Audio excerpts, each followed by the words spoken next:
mean, my God. Who could expect Jim Harbaugh to beat Ohio State?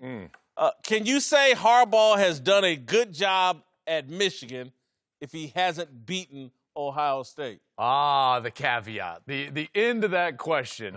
You're about ready to, like, shout. Of course you could say he's done a good job. And then he's like, if he hasn't beaten Ohio State. No, you got to beat Ohio State at some point, right? Now, having said that, I liken it to, like, every conference and every team. Everybody asks me, you know, like, for instance, I went to Colorado. So people would ask me, are they going to get better? Are they going to, you know, win the conference, win the division? And I always tell people the same thing. You've got to understand the margin between your program and where you're trying to go, okay? And what is that gap? And for Michigan, when they hired Jim Harbaugh, the gap was as large as the Michigan-Ohio State gap had ever been. Think about what Urban Meyer had done with Ohio State. Remember now, Michigan is a program that's only won 11 or more games about 5 times in their history. Meanwhile, Ohio State has done it every single year since Urban Meyer got to Columbus. So the gap was enormous between Michigan and Ohio State. And Michigan has done a nice job of closing it. The problem is Ohio State's at the pinnacle, and they're at the pinnacle right now, and in particular this year. So I will answer that in the affirmative. Jim Harbaugh has done a really, really good job at Michigan. However, he's got to beat Ohio State at some point in order to be considered a great coach at Michigan. I think he's done a good job, even without beating Ohio State, as you stated. And I don't think that that's going to be a part of the full respect of Jim Harbaugh. It's interesting what he's suffering from is a hysteria. Let's call it a transactional tax, a transitional tax, that when Jim Harbaugh left San Francisco to become the coach of Michigan, he lost a lot of his likability. And those same people who were rooting for him started to turn immediately, despite having a record as a Power 5 coach that is 8th best, and despite having a conference record that's 7th best, and despite him having 3 10-win seasons and maybe on to his 4th, when Michigan the decade before has only had 1. Right. So this is a guy who's totally energized the brand. Remember Michigan football as we grew up. Oh, my God, the brand was at the top. And then remember what it was when he took over. Yep. That's why you have to say, despite all of the losses of Ohio State, still a good job by Jim. I can't agree with anything either one of you all said. Just having... Wait, but what I said, there was a lot of facts in there, so you can't disagree with those facts. I can't agree with it just because I'm still friends with hardcore Michigan alums. And you're from that area. Yeah. I worked in Ann Arbor. And so I'm just talking about Jim Harbaugh's base, his base. I'm not talking about the rest of the country. I'm talking about Michigan fans in Michigan. This is almost like, can you say Jim Harbaugh has done a good job without doing a good job? Because the job is to beat Ohio State. Yeah.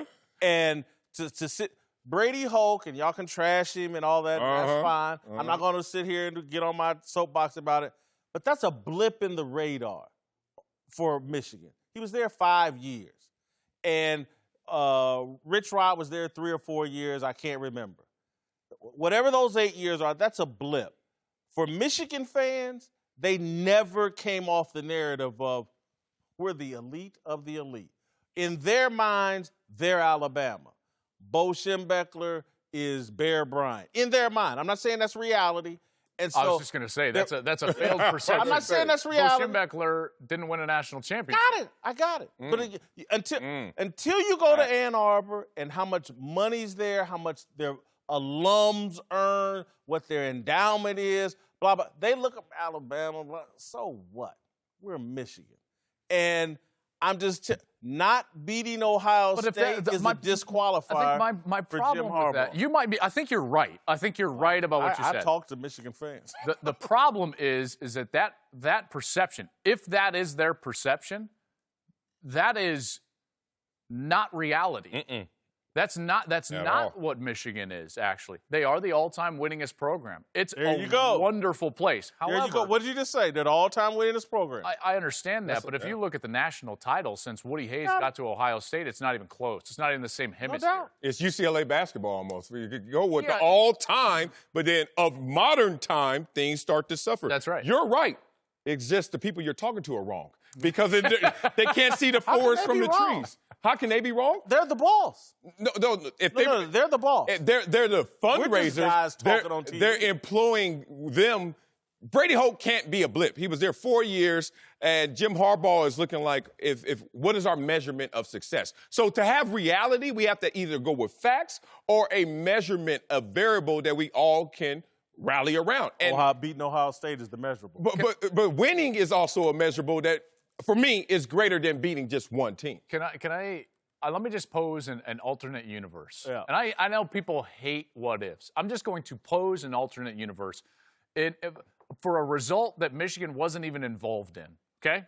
I'm sitting in Ann Arbor getting ready to call Michigan against Indiana last year.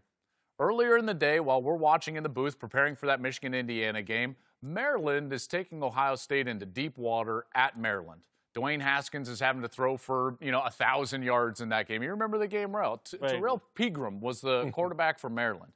And they had a 2-point conversion to win the game. He had a wide-open receiver and threw it wide of him. So Michigan is, 500 miles away, 600 miles away.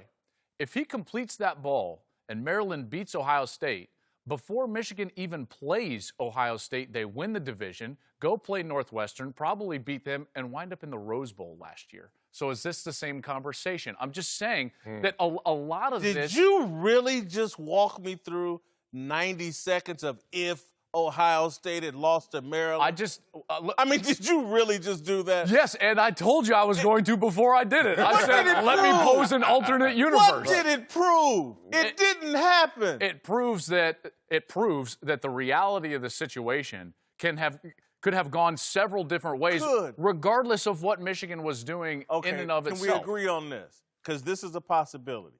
Chase Young has 5 sacks on Saturday. Ohio State wins by 3 touchdowns.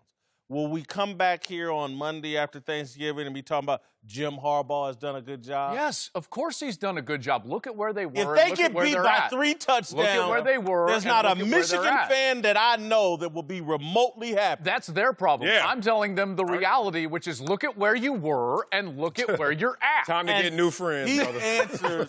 He answers to those people in Michigan, not us sitting here. Thanks for watching. Subscribe here to get the latest from the show. And be sure to check out more of the best clips from Speak For Yourself or go watch a few segments from our other shows on FS1.